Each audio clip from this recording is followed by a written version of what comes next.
the first item that you listed as one of the reasons that writers should read short fiction, and that is that you can see the full story develop with a beginning, a middle, and an end.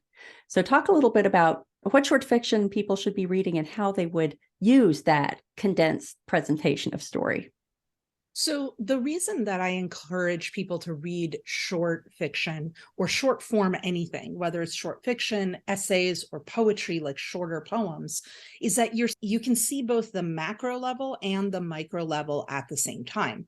And it's very hard to do that if you're looking at book length work. If you're looking at a novel, your brain is only going to be able to hold on to a certain chunk of information. And then after that chunk has passed and you've read the next section, you're going to start letting go of some of the details. You'll still remember the big picture things, the macro level things like character development and the world building and stuff like that. But you're not going to have that same in-depth understanding of the in the trenches micro pieces of the craft, like sentence structure or word choice or things like that. And so when you're reading short form, you're able to actually zoom out and zoom in the same whole story and see both the macro and the micro. And what that allows you to do is it allows you to see the two things in tandem. So you can actually see how the author is doing things at the micro level that then will affect the macro level. Like, how is the word choice throughout the entire story